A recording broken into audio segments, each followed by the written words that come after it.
We'll go to Salam Watanda, the first row. Thank you very much. I'm Sharif Hasanyar from Mariana News.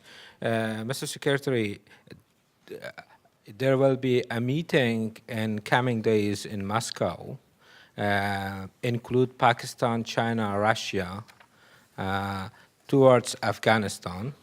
And there is a concerns in Afghanistan because of a new bloc. Is it a concern for NATO as a partner of Afghanistan as well? So the important thing is that we all support the Afghan unity government because that's the best way to support the efforts to fight terrorism, to stabilize Afghanistan, and to support the unity of Afghanistan.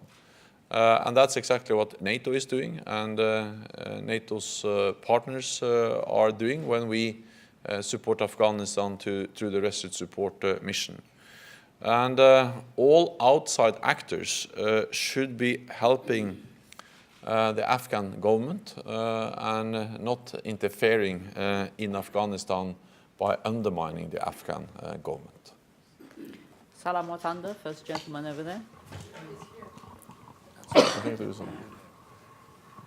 Thank you very much. This is Nasser Maimanigi from Salam Watandar, and my question actually relates to your comment yesterday and a little bit today. You mentioned that you're going to be reviewing the performance of the Afghan government. Could you please tell us what those performance areas are, and against what benchmarks do you review them? Thank you. The purpose of the NATO presence in Afghanistan, our Resolute Support mission, is to train, assist and advise the Afghan forces, the national security forces. And we do that in many different ways. We train and assist the forces. I've visited and seen it myself. And I think it's obvious that they have made a lot of progress, because just the fact that the Afghan national security forces have been able to take full responsibility for the security in Afghanistan themselves since 2015 is a great expression of the strength and the courage and the professionalism they have achieved. And that is a direct result of NATO training that we have been able to help build such a strong national force. Then, of course, we continue also to work on many other areas. For instance, we help them with developing their special operation forces and also air forces. And we measure the progress we make in all these different areas. In addition to that, we also work on, together with the broader international community, on reform, on building a stronger democratic institution. Minister Abani just briefed us on the establishment of the Electoral Commission and the work to have elections. We work with Afghanistan to modernize their government institutions, especially the defense and security institutions, and of course to fight terrorism. And we do this in a transparent way, and we do it together with the wider international community. So for instance, when we work together with the European Union, we also work on how to implement reforms and to make sure that we are able to see progress also in modernizing and improving the way the government structures work in Afghanistan. National Public Radio, third row, lady. Hi, I moved just to throw you off. No, my question is also about Afghanistan. Today, an Asia Foundation survey came out, which talks about not the security situation, but the way Afghans feel about their life and the direction that it's going. And in the last dozen years, they've taken this survey. They are more pessimistic than ever before, with 66% of the population saying it's going in the wrong direction. So you may say that Taliban aren't taking back cities, but people aren't happy anyway. Isn't that also part of NATO's legacy? What do you say about that? Thanks.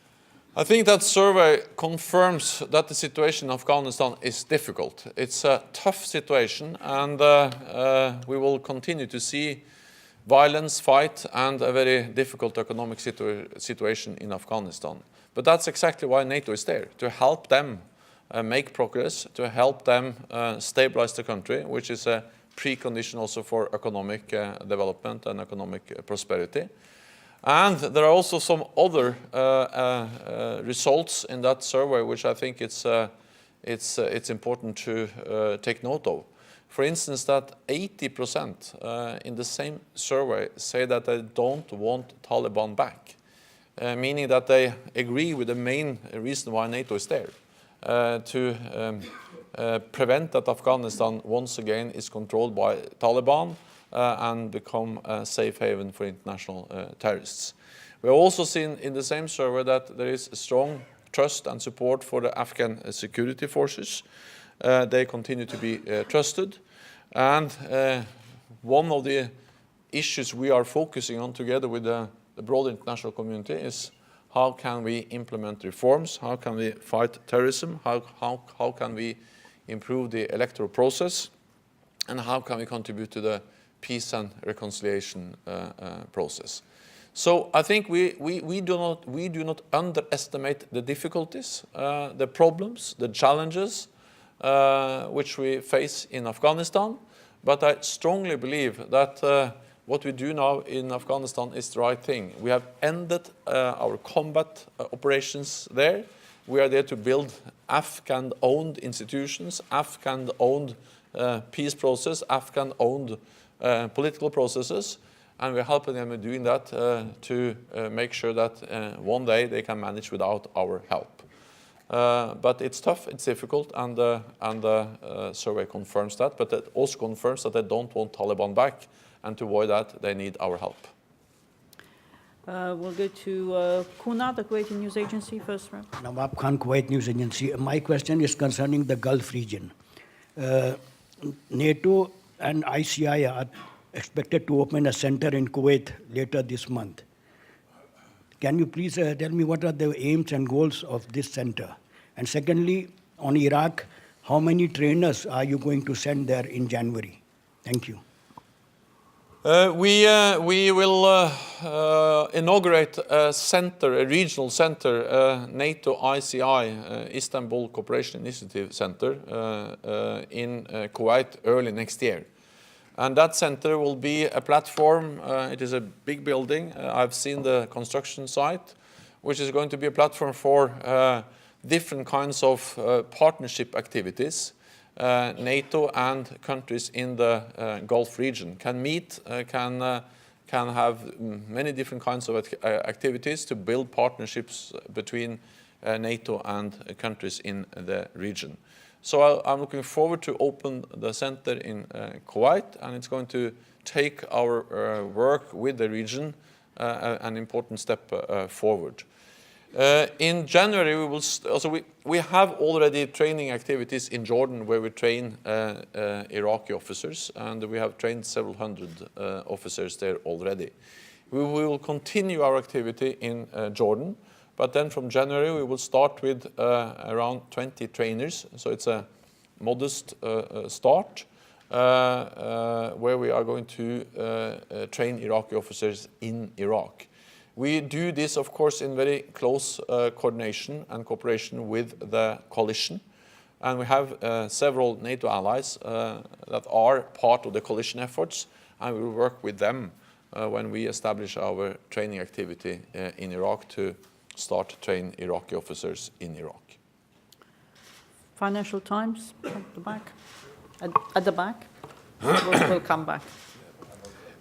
Thank you, Arthur Beasley. Just to go back to the discussion on Russia, and there was a discussion on Russia at dinner overnight. What, in your assessment, is the state of unity between NATO members on the sanctions question, and to what extent are people now growing weary of sanctions, because there is an undercurrent in debate on that? And what, in your assessment, would be the consequence of disunity on that question among NATO members? Thank you. First of all, we had a very good discussion on Russia and our approach to Russia during the dinner yesterday evening. Second, there is very strong unity in NATO when it comes to our approach to Russia, which is built on strength, defense, deterrence, combined with dialogue. And I feel that the support for that approach, this dual-track approach, is stronger now than it. It's a very strong unity behind that approach. economic sanctions is part of the response from the broader international community to the aggressive actions of Russia in Ukraine. And it is not NATO that decide on the sanctions, it's the European Union, United States, G7, but NATO has expressed strong support for the sanctions, and I have expressed strong support for the sanctions. Because I believe that sanctions are an important tool to send a very clear message that we do not accept the kind of aggressive behavior, the illegal annexation of Crimea, and the destabilizing behavior in eastern Ukraine, which Russia is responsible for. The EU has decided to continue with economic sanctions, and I think that is a right decision because the sanctions should only be lifted if Russia change behavior, and so far we haven't seen much of that, so therefore I support continued sanctions, economic sanctions against Russia. Polish news agency. Mr. Secretary General, Rafał Lesiecki, Polish press agency, PAP. I would like to raise once again a question about relations and dialogue with Russia. Polish Minister of Foreign Affairs told us today that he expects from you some proposal on dialogue with Russia. He says that this is only some kind of rhetoric, some kind of ritual, there's no concrete. Could you comment on that? First of all, we discussed, as I said last evening, our relationship with Russia, including the dialogue we have with Russia.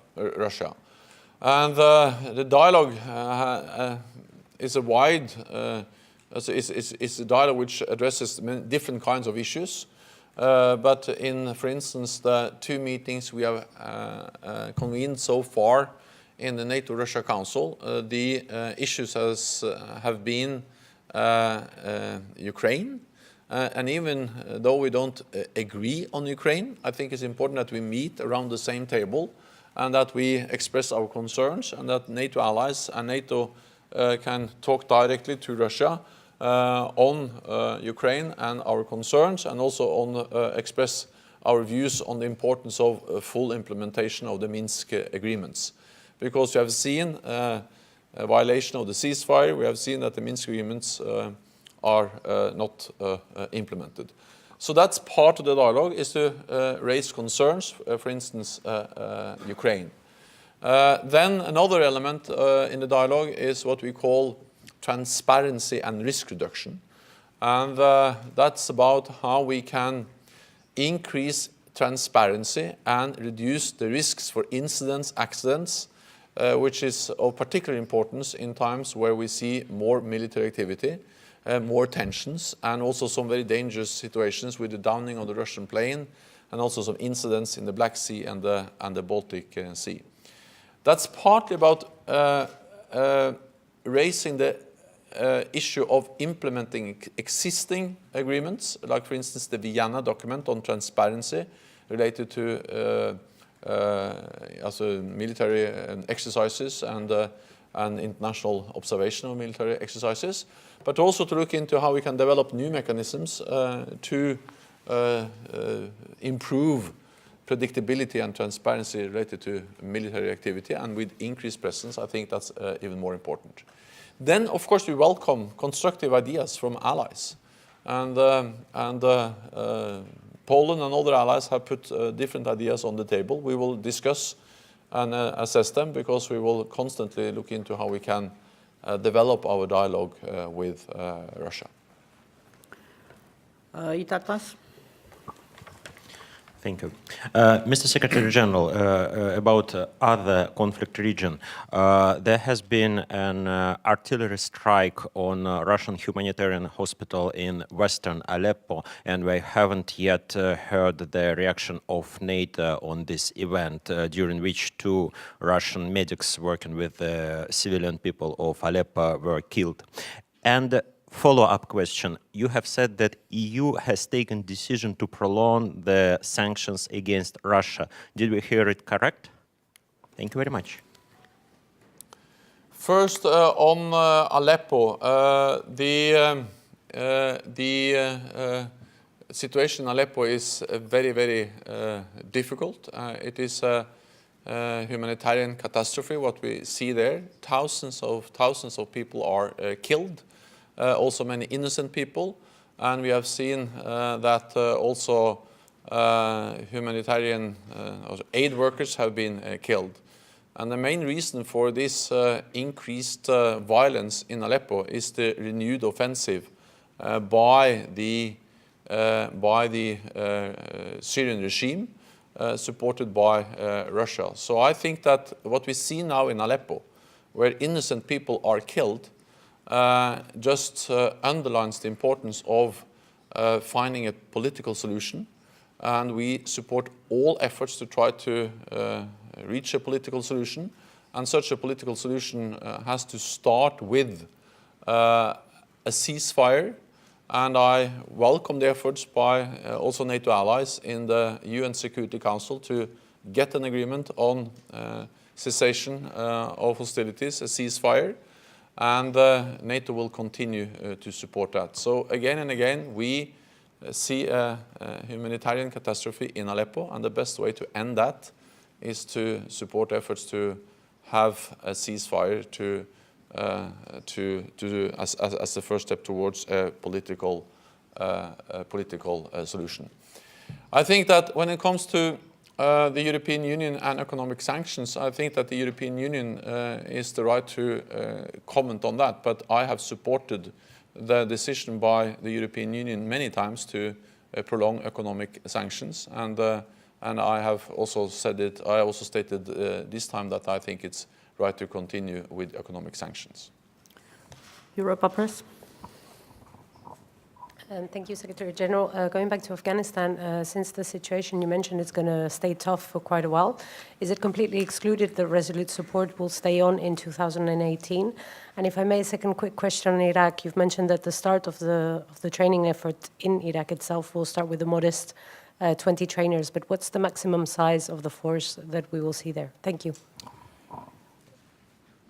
First of all, we start in in Iraq with the trainers, and then we will assess the need and build on that. We also have the training activities going on in Jordan, and we support the coalition fighting ISIL also in other ways, for instance with direct support with our AWACS surveillance planes.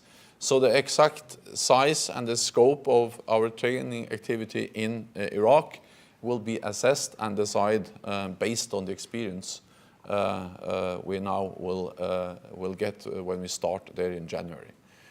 So there is no fixed figure. We have to come back to that. The other question was about Afghanistan. Yeah. And what was the question? To stay on in no, so what we have we have decided we decided in Warsaw to sustain our Resolute Support mission into 2017, and that's exactly what we are doing. And we have around 13,000 troops there, and they do the train, advise and assist mission that they are supposed to do. And they help the Afghans to build their own capacity to defend and stabilize their own country. In addition to that, we also provide financial support. We haven't made any decisions on how long we will stay there with our Resolute Support mission, the trainers, but that is something we have to assess next year to make decisions regarding 2018. What we have decided is that we will continue to fund them through 2020. And the aim of the Resolute Support mission is, of course, to make the Afghans able to do this without our support. But we will stay there and continue to support them. And there is very strong